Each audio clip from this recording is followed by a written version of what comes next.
At the very edge of the known universe, there is a people who have suffered long under the tyranny of a cruel and despotic empire. Their lands exploited for resources, and their culture pushed to the edge of extinction. They live a harsh and meagre existence, sustained by prophecies that they will one day take back what is rightfully theirs. I am, of course, talking about the people of Ireland and their long-running struggle against the British, a struggle which has seen its people scattered to the four corners of the world.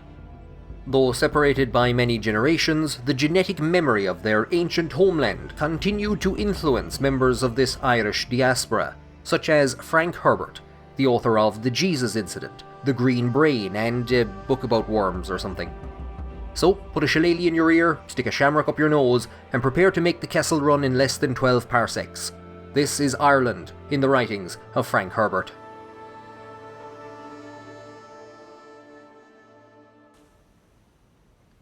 Use the voice. Franklin Patrick Herbert Jr. was born on the 8th of October 1920 in Tacoma, Washington, to Frank Herbert Sr. and Eileen "Babe" McCarthy. Eileen's family kept alive stories that her grandfather, the eldest son of an eldest son, was in a direct Irish royal line of succession that would have given him Blarney Castle, and that he had used the family silver to purchase weapons for a failed rebellion, after which he had to flee to Canada. Blarney Castle had been seized from Donogh McCarthy, the 4th Earl of Clancarthy, in 1691, but his descendants ended up in St. Louis. I found American Census records for Eileen's father, John A. McCarthy, born in Canada around 1872 to Canadian-Irish parents, but I haven't been able to connect them back to the Clancarthys or to Irish castles. Maybe the story is just a load of old Blarney. Before moving to Washington, John A. McCarthy first settled in Wisconsin, where Eileen was born. Not alone had the state a significant Irish population, but there was also a strong contingent of McCarthys there. The future state senator Joseph McCarthy was a distant family relative. Frank Herbert would develop a negative opinion of the man he called Cousin Joe when he attended sessions of the Army McCarthy hearings in 1954, while working as a speechwriter for the Republican Senator of Oregon. In 1946, Herbert married Beverly Ann Stewart, and the following year their first son was born, who was to have an Irish Catholic name after Frank's lineage on the McCarthy side. They gave their son a name which meant nobly descended and honourable, but which was also the name of the McCarthy family's greatest nemesis, Brian Boru, the man who overthrew the Eonacht, of which the McCarthys had been the senior branch, taking from them the kingship of Munster and their seat of power at Cashel, which his successors would gift to the church. Brian Patrick Herbert would go on to write a biography of his father, Dreamer of Dune, which highlighted the importance of Frank's Irish heritage to him, and in conjunction with Kevin J. Anderson, Brian would expand upon his father's Dune universe, adding 2,000 prequel novels to the series. Herbert's first published novel was a pulp western, which was released under a pseudonym, but later he wanted to forget this early work, and so never revealed what it was called. The first novel published under his own name was Dragon in the Sea, in which psychologist John Ramsey is placed on board a nuclear submarine during a war between the East and the West to uncover why its crew members are going insane. Herbert named the submarine Ramsey finds himself on the Fenian Ram, after the submarine built in 1881 by John Philip Holland from Clare, and financed by the Fenian Brotherhood in the United States.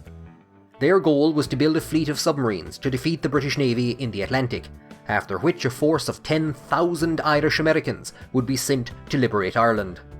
Instead, internal divisions within the Brotherhood and disagreements with Holland over pay meant that the Fenian Ram ended up in a shed until 1916, when it was displayed to raise funds for the dependents of those involved in the Easter Rising.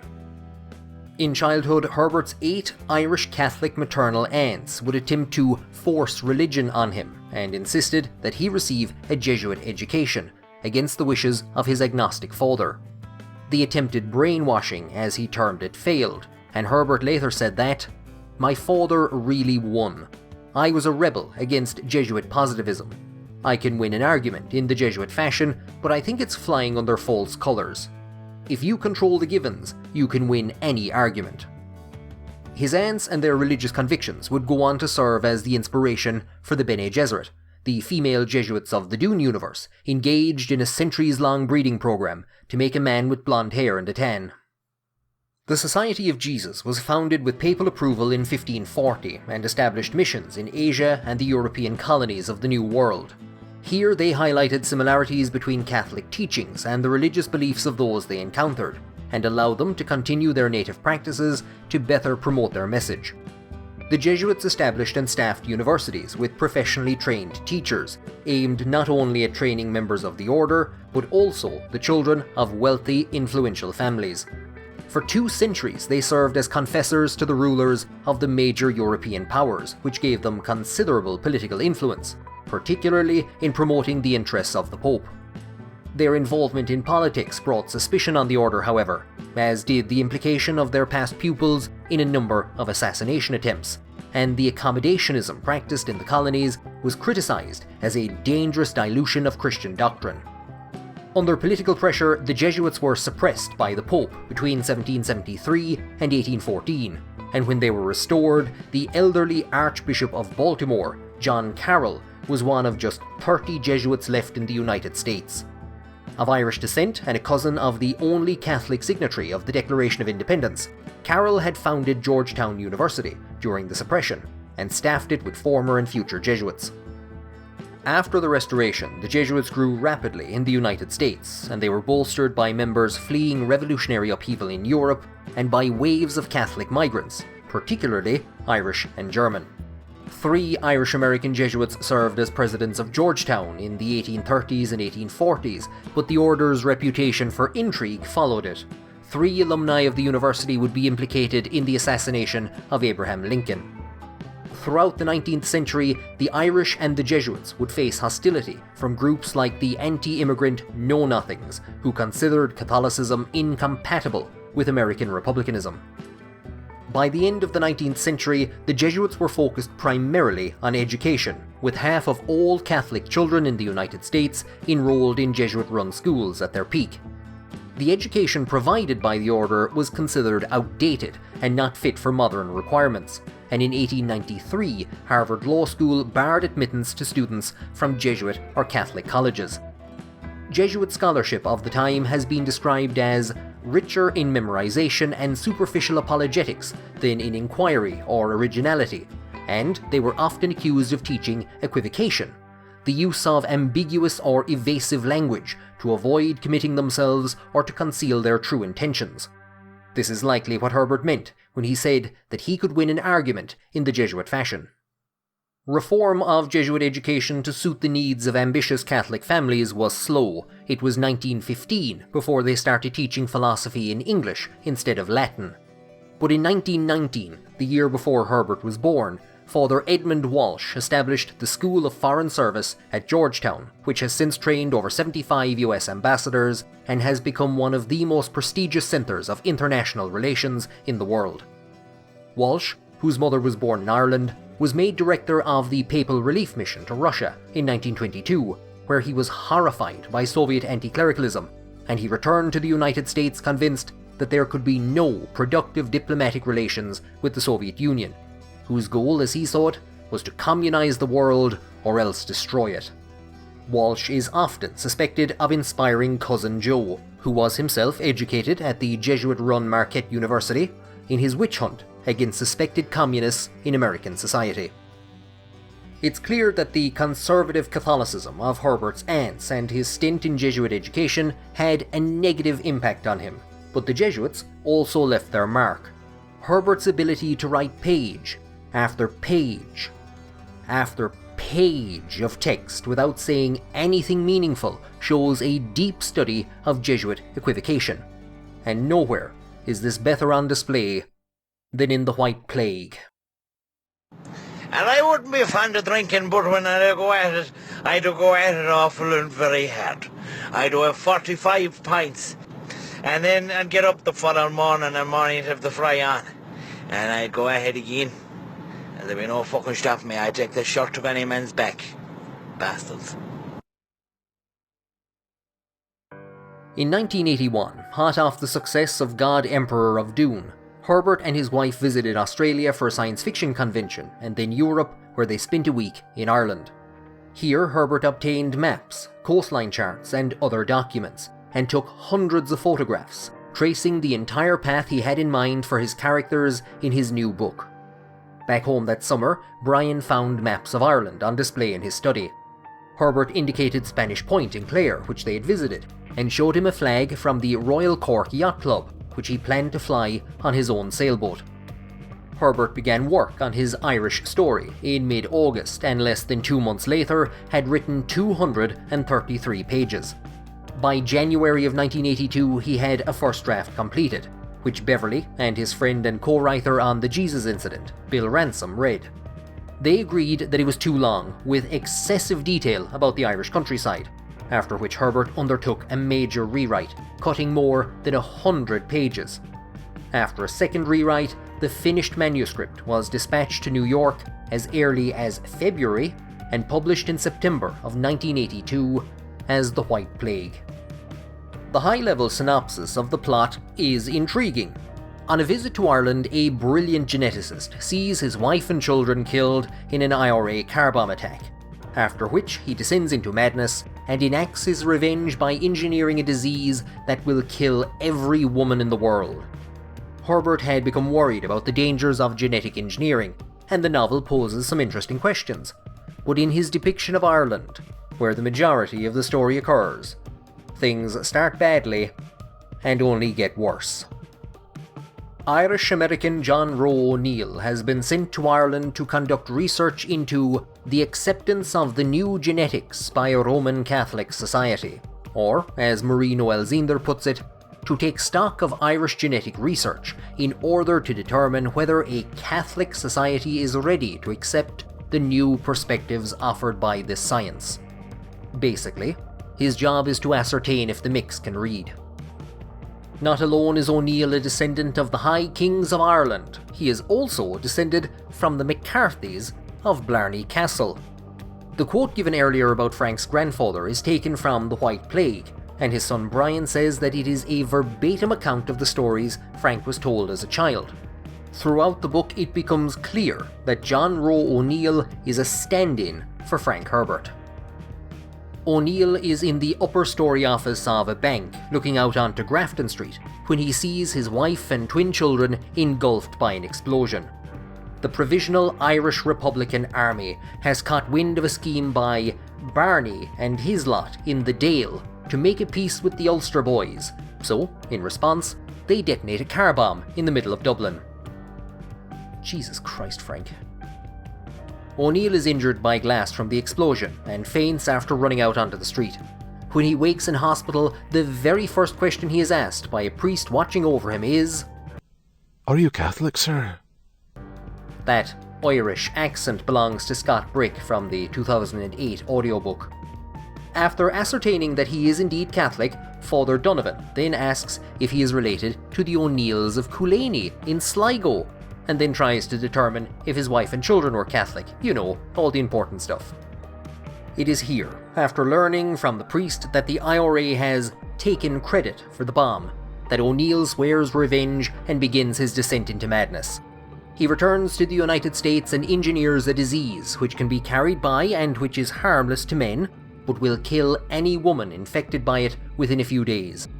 The disease is unleashed on Ireland to punish them for their fanaticism, Britain for the 800 years of cynical oppression that led to the IRA's actions, and Libya for training and providing weapons to the IRA. O'Neill fakes his own death, travels to Europe and then sails to Ireland on a small boat to watch his punishment take hold. Now controlled by a vengeful alternate personality calling itself John Garach O'Donnell, he manages to get through the international naval blockade placed around the island due to his convincing Irish accent and his command of Irish terminology. "I'm John Garrick O'Donnell of County Cork, you bloody fool. I'm coming home." Apparently responding to someone behind him, the raiding bellowed, "These waters are prohibited." "And so's the rest of the world, you limey asshole," John said. "Where else can an Irishman go but Ireland?" Presently the raiding's loud hailer once more presented itself to John. I'm authorized to tell you that we are South Africans, you Irish bog-trotter. You are ordered to lower your sails. John lifted his loudhailer. The engine's not all that good, you second-hand limey. They had little choice up there, John felt. His accent was passable, and under these conditions might even convince an Irishman. I actually had to look up what a limey was. It's apparently a derogatory American term for a British person. Good job, Frank. O'Donnell O'Neill McCarthy Herbert lands at Kinsale, where he is immediately stripped naked by the Finn Sedal, also known as the Beach Boys. They serve as the Coast Guard of the IRA, which now effectively controls the entire island. He claims to be a geneticist of Irish descent, who has come home to help cure the plague, but really, he wants to make sure that nothing stops it running its full course. Kevin O'Donnell, the batshit insane commander of the Finn Sedal, has received intelligence that O'Neill might still be alive and headed to Ireland, and he suspects that this naked Yank could be his man. He directs him to a research facility at Killaloe, with an escort charged in secret with identifying if this is indeed O'Neill. The escort consists of a mute child, under the protection of Father Michael Flannery, a Jesuit and one of only a handful of survivors of the destruction of Maynooth, where 200 priests were burned alive, and Joseph Leo Herity, the man who detonated the car bomb that killed O'Neill's family. Killaloe is about 140 kilometres from Youghal, where O'Neill is first taken, but the characters spend 4 months wandering the empty, barren wastelands of Munster, in which time they only come across the ruins of a few cottages. No attempt whatsoever is made to establish if they have O'Neill in their possession. Instead, for page after page after page, Father Michael and Herity fight over religion, cite random events from Irish history, and regurgitate the worst of anti-Irish stereotypes in a bizarre approximation of Hiberno English. For example, Herity, from Dublin, exclusively refers to children as wains, a Scots word practically unheard of outside of Northern Ireland. And the dialogue he writes is enough to make me doubt that Frank Herbert spoke to a single Irish person on his week-long visit. I'm thinking you have no knowledge of thirst, Herity said. A cool glass of Guinness with foam as white as a virgin's panties flowing over the edges. Now there's a vision to raise a man's thirst. It's important to remember, however, that this could have gone on for another 100 pages if it hadn't been for that rewrite. In The White Plague, Herbert insists that the Irish are incapable of creating new myths, and take pleasure in reproducing the old myths of death and destruction which characterize them. They are, in a sense, programmed to perpetuate the failures of the past. He depicts the Irish as inherently violent, driven by a historical or genetic memory of past injustices inflicted on them by the English, and this fuels conflicts like the contemporary Troubles in Northern Ireland, a merciless vendetta escaping all logic. According to Ellen Feehan, in an essay written for Science Fiction Studies in 1992, Herbert illustrates this by including frequent allusions to Irish military history, and he shows the inhabitants of his plague-ravaged Ireland coping with their new world by reviving ancient Gaelic customs. The Irish in the White Plague are obsessed with the past. They talk about nothing else, even as society collapses around them. Kevin O'Donnell believes that the plague has been sent as punishment for the Breffni curse, the refusal of the Irish to forgive Diarmid and Dervla for their complicity in bringing the Normans to Ireland.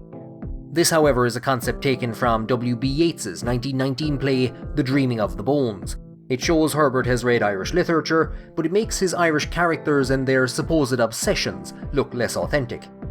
A reference to the flying columns leads Feehan to claim that Herbert was familiar with the IRA Handbook, or the Green Book as it was known. Brian describes his father bringing maps, charts, and other documents home from Ireland, and I love the image of Frank Herbert going through Shannon Airport with an IRA training manual in his luggage. The flying columns were referenced in the 1956 edition of the Green Book, but they were removed from the 1977 update due to the changed nature of the Troubles. For historic reasons, the Finn Sedal have established their headquarters in Kilmainham Jail, converting the tiny cells that once housed prisoners during the Irish Revolution into offices. Kilmainham, however, had been closed in 1924 and was in a state of severe decay when efforts began to preserve the building in the 1950s. It was reopened in 1966 and has served since as a museum and a film set. U2 recorded a video there the year The White Plague was published. Dr. Fintan Craig Duheny is repelled by the building, but Kilmainham Castle and the Royal Hospital were less than a block away, and Duheny was forced to admit that the hospital's facilities were excellent. I have no idea what Kilmainham Castle is supposed to be. Possibly Richmond Barracks? As for the Royal Hospital, that was a retirement home for soldiers that closed in 1927. It wasn't restored until 1984, and it now serves as the Irish Museum of Modern Art. Though minor, these errors and Herbert's painstaking description of the road names around St. Stephen's Green indicate how dependent he was on the maps he brought home with him for his depiction of Ireland, as opposed to any actual experience of the country. Feehan sees in the Finn Sedal an attempt by the IRA to associate itself with the mythological heroes of ancient Ireland. Finn evokes the Fianna, as in the modern political party Fianna Fáil, which she translates as freedom fighters. She believes that Sedal is probably Herbert's anglicisation of a word meaning military or warlike, but the suggestions she puts forward are taken from a 19th century Scots Gaelic dictionary. I've already mentioned that Herbert's Irish characters exclusively refer to children as wains, and they are also prone to exclaiming "ugh" from time to time.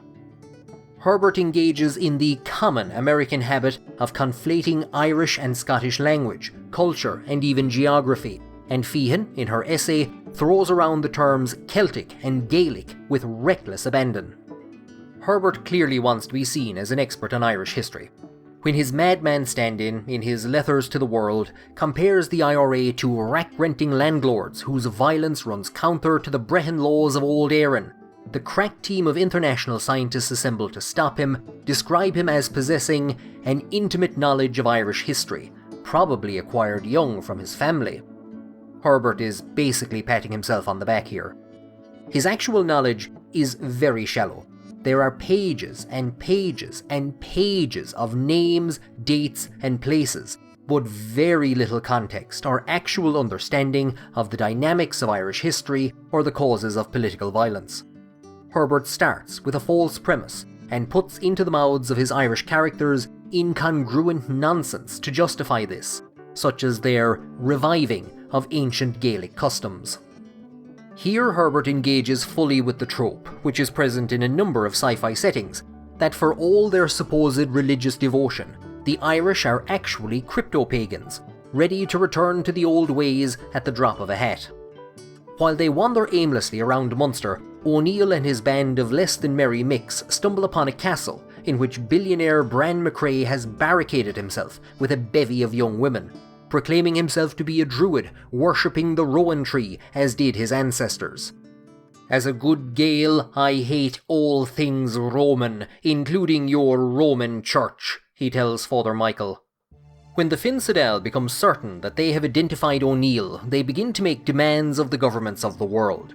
The President of the United States is confused by a demand that the Viking plunder be returned. All of that priceless accumulation from the museums of Denmark, Norway, and Sweden was to be brought back. All of that wealth stolen from us by the barbarians will be interred at Armagh in a great ceremony full of pagan overtones. Their psychotic leader, Kevin O'Donnell, plans to restore the Brehon laws and uses a roof timber from Cashel as a token that Irish law prevails when he holds court during a trial. Duheny, the character who more than any other speaks with Herbert's voice, according to Feehan, says that there's a lust for power in the Irish, as there is in every people. It has a peculiar shape with the Irish though. It comes of having lost our ancient ways, the simpler laws, the wrath, and the family at the core of society. Romanized governments dismay us. Herity, the car bomber, never thought of himself as a super patriot, only a typical Irishman, with a tribal loyalty to his people and the land, a kinship of the wrath. To be frank, Herbert is skirting very close to the outright hibernophobia of successive British administrations, who denied home rule to Ireland on the grounds that the Irish were unfit to govern themselves. Take, for example, a Dublin District Military Intelligence Summary submitted to the British government on the 2nd of December 1922, which stated that the objection of the tribal Irish is not so much to the British government as to any form of government, either national or local, a prejudice they share in common with other semi-wild races. The struggle of the Southern Irish, in fact, is a struggle not so much against the British government as against civilization, and so long as civilization endures, the struggle is likely to continue. In the White Plague, it is the collapse of civilization that allows the Irish to return to what Herbert sees as their natural state: tribal, violent, pagan. Herbert's central thesis is that the Irish are obsessed with the past and, like the Soviets, which his mouthpiece Duhini also denounces, are unable to prepare for or anticipate the future. They are proponents of a type of regressive, backward-looking fanaticism, which is a threat to human progress. He makes these claims, however, without any reference to contemporary events in Ireland. In 1972, Ireland joined the European Union, which Mary Robinson later said allowed us a more confident modern sense of ourselves, and after which we ceased to define ourselves almost exclusively in terms of our relationship with Britain. So, at least 10 years before Herbert first put shit to paper, his main point had already been proven wrong. The IRA bombing of Dublin in response to an agreement between the Irish government and the Ulster Boys is utterly ridiculous, and it shows how tenuous Herbert's grasp of the Troubles was, especially considering that it was the Ulster Boys who scuppered the Sunningdale Agreement by detonating car bombs in Dublin and Monaghan in 1974. In 1981, Irish Republican prisoners in the Maze carried out a hunger strike, which Herbert's visit to Ireland likely coincided with. He would probably have considered the deaths of 10 of these prisoners, including Bobby Sands, as proof that the Irish were obsessed with death and failure, incapable of creating new myths. After his death, however, Sands was elevated to the status of myth in Ireland and abroad, and his success in a by-election while on hunger strike led to the implementation by Republicans of a new strategy: the Armalite and the ballot box. This would serve as the basis, a decade and a half later, for the end of Republican violence and their involvement in the Good Friday Agreement. The myth of Bobby Sands, whose face Herbert would have seen plastered around Ireland, has been recreated again, now as a supporter of peace.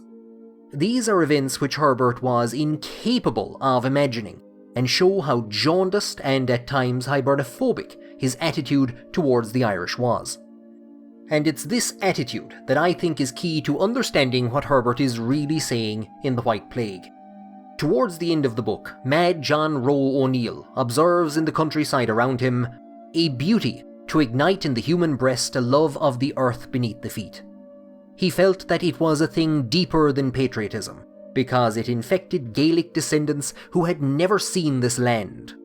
Was it possible, John wondered, to love a country without caring very much for the people who put their mark on it? On his return to the United States after the death of his wife and children, as his mind begins to break apart into alternate personalities that will drive his quest for vengeance, O'Neill begins to see himself as Nemesis revived. This Nemesis came out of Ireland's bloody past, out of the betrayals and the murders, and even carried with it a retaliation against the Celtic extermination of the first people, the Danans, who had been in Ireland before the waves of invaders from Britain and the continent. The Tuatha Danann, the pre-Christian gods of Ireland, are listed in the Leabhar Gabhála Éireann as one of a number of successive invasions of the island. They are defeated in the final mythological invasion by the Milesians, the ancestors of the Celts, after which they retreat underground, into the mounds or the Sidhe. As their powers diminish in exile, they become the Daoine Sidhe, and count amongst their number the creatures of Irish folklore, such as the Banshee, the Puka, and the fairies.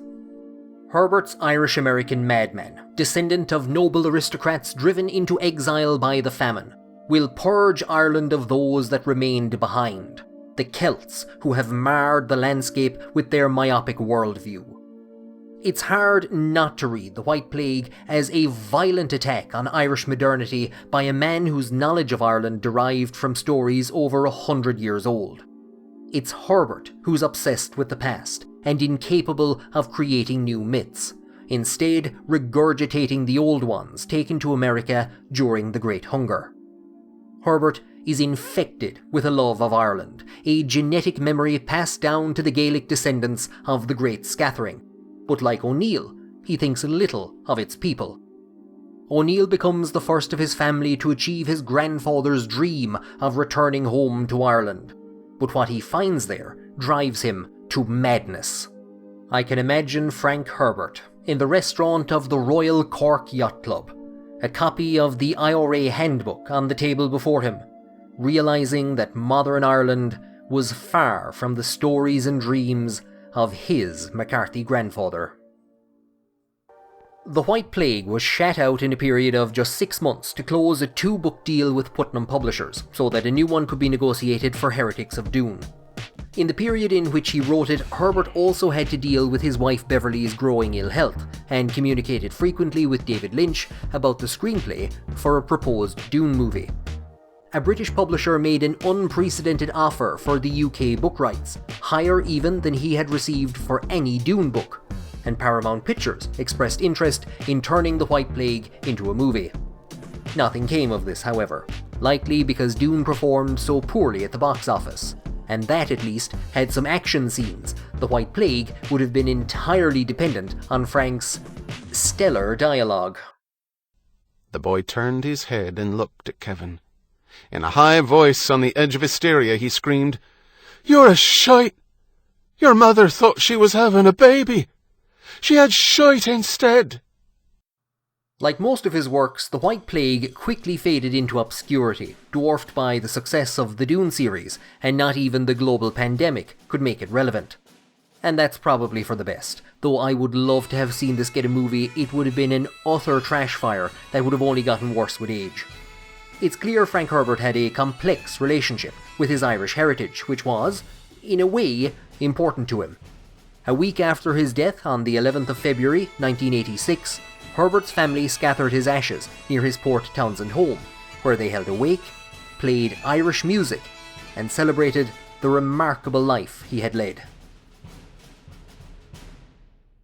So as you can see, I have a lot to say about The White Plague, a lot more than I covered here. Initially I intended to do a page-by-page analysis of the book, but then I realised that I'd rather stab myself in the neck with the Gom Jabbar. I might return to the topic in future, but it's unlikely. There are so many references to Ireland and Irish history in other works of science fiction and fantasy, and so little time. If you haven't done so already, please subscribe and leave a like to encourage the thinking machines to promote this video until they're banned by the Butlerian Jihad, and check out my channel over on Twitch, where I've been playing Dune Spice Wars of recent. As always, thank you for joining me on this episode, and know that if you never hear from me again, it will be because I have succumbed to the spice agony which I am about to undertake.